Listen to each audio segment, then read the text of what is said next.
સુરતના ઉધના ઝોન વિસ્તારમાં આવેલ ભેસ્તાનની શાંતિવન સોસાયટીના લોકો પાણી માટે વલખા મારી રહ્યા હોવાના આક્ષેપ સાથે વિરોધ. સુરત મહાનગરપાલિકાના ઉધના સાઉથ ઝોન એ માં આવેલા ભેસ્તાન વિસ્તારમાં શાંતિવન સોસાયટીના લોકો પાણી માટે વલખા મારે છે. 15 દિવસથી વધુ સમયથી સોસાયટીમાં પાણી નથી આવી રહ્યું, જેની ફરિયાદ વારંવાર સોસાયટીના રહીશો દ્વારા મૌખિક, લેખિત અને ઓનલાઈન કરી છે, છતાં આજ દિન સુધી કોઈ પણ અધિકારી કે નગરસેવકો દ્વારા આ લોકોની ફરિયાદ સાંભળવા આવી રહી નથી. સાઉથ ઝોન એના ધક્કા ખાઈ લોકો હેરાન પરેશાન થઈ ગયા છે. સોસાયટીમાં નળના પાણી આવતું નથી. એસએમસી દ્વારા ટેન્કરો મોકલવામાં આવે છે, પણ તે ટેન્કરોથી ડોલમાં પાણી ભરી કેટલા દિવસ સાચવી રખાય. ટાંકી કેવી રીતે ભરવી લોકોને સમજાતું નથી. ઘરમાં વૃદ્ધ મહિલા આખો દિવસ કેટલી વાર ટેન્કરોમાંથી પાણી ભરી ભરીને રસ્તાથી ઘર સુધી લઈ જાય તે પણ એક વિચારવાની વાત છે. ત્યારે લોકોની એવી માંગણી છે કે તેઓની પાણીની સમસ્યા પર તાત્કાલિક કામ કરવામાં આવે. સ્થાનિકોએ જ્યારે અધિકારીઓને તેમની ન સાંભળી ત્યારે વેસુમાં આવેલા હાઇડ્રોલિક વિભાગમાં મુખ્ય અધિકારી ઇજનેરને મળવા પહોંચ્યા હતા. મોટી સંખ્યામાં સોસાયટીના લોકો, મહિલાઓ ભેગા મળી કચેરીએ પહોંચ્યા હતા, જ્યાં અધિકારીઓએ તેમને ન મળતા લોકોએ અધિકારીની ઓફિસમાં જ બેસી ધરણા પ્રદર્શન કરવાનું શરૂ કર્યું. અધિકારી મિનેશ પટેલ અને સુરત મહાનગરપાલિકા હાય હાયના નારા લગાવ્યા. લોકોની ભીડ જોઈ અધિકારી અને કર્મચારીઓ ઓફિસ છોડી નાસી ગયા.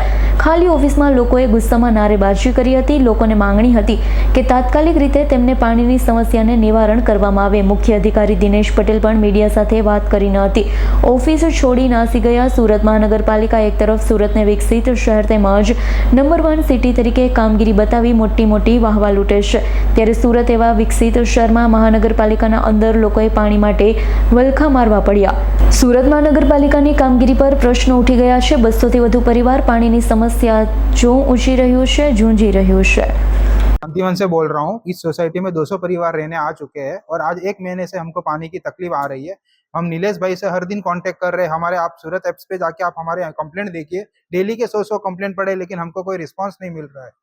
और है ना, नीलेश भाई हमको बोल रहे हैं कि हम काम कर रहे हैं. क्या काम कर रहे हैं? 1 महीने से हमको पानी की दिक्कत आ रही है और नीलेश भाई कुछ सुन नहीं रहे. और हर आदमी एक दूसरे का नाम बताता है. नीलेश भाई को फोन करो तो धवल का नाम बताएगा, धवल का फोन करो तो वागले का नाम बताएगा, वागले को फोन करो तो राहुल का नाम बताएगा, राहुल को नाम फोन करो तो बोलता है नीलेश भाई को मिलो. हम हर ऑफिसर से कांटेक्ट कर चुके हैं, लेकिन हमको कोई सॉल्यूशन नहीं मिल रहा है. इसके लिए हम ये सिटी लाइट के हाइड्रोलिक जोन में हम आके यहाँ पे सब बैठे हैं. करीबन सोसाइटी 100 सदस्य आ चुके हैं और सारी लेडीज और जेंट्स हम यहाँ पे बैठे हुए हैं. और अभी हम यहाँ पे आके हम 2 घंटे से बैठे हैं और हम आप बोल रहे हैं कि साहब को हम आपके फेस टू फेस आप आके मिलिए, लेकिन कोई हमको आके मिल नहीं रहा है.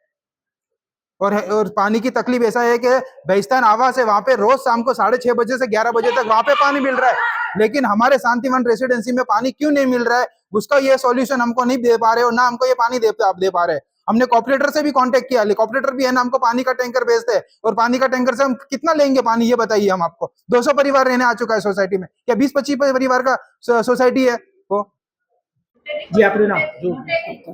અમે શાંતિવન સોસાયટીમાંથી આવ્યા છે, ભેસ્તાનથી. અમે કેટલા ટાઈમથી અત્યારે હેરાન થઈએ છીએ. અત્યારે જેન્ટ્સ લોકોને તો વધારે ખબર ના હોય, એ લોકોને થોડાક ટાઈમ પૂરતી જે લોકો લેડીઝો ઘરમાં કામ કરે છે એને વધારે ખ્યાલ હોય. પાણીની તંગી શું છે શું નહીં એ લેડીઝોને વધારે ખબર હોય. આખો દિવસ જેન્ટ્સ આવે એના માટે ખાલી અમારે 2 બાલ્ટી ભરીને રાખીએ છીએ. આ 1 મહિનાથી અમે હેરાન થઈએ છીએ. કેવી રીતના ક્યાંથી પાણી ભરીને રાખીએ છીએ. જેન્ટ્સ લોકો અત્યારે ખાલી અમને સપોર્ટ કરે છે વધારે, પણ એ લોકોને અમે કેટલા ટાઈમથી કહીએ છીએ, ફોન કરીએ છીએ તો ફોન ઉચકતા નથી કે જવાબ આપતા નથી. આ છે શું પ્રોબ્લેમ? અમારે અહીંયા આવવાનું કારણ શું છે મેન કે ભાઈ અત્યારે વધારે તંગી આવી છે, ત્યાં એટલા માટે અમે અહીંયા છે પહોંચ્યા છે. બાકી અમારું કામ પતી જતું હોય તો અમે કઈ આવવા માટે રાજી નથી. અહીંયા તમે અમારું શું માંગણી છે તમારી? અમારી બસ એ જ માંગણી છે કે તમે પાણીનો થોડો ફોર્સ વધારો ને ટાઈમ ટુ ટાઈમ પણ ભલે 1 કલાક જ આપો, પણ પાણી જરા વ્યવસ્થિત આપો.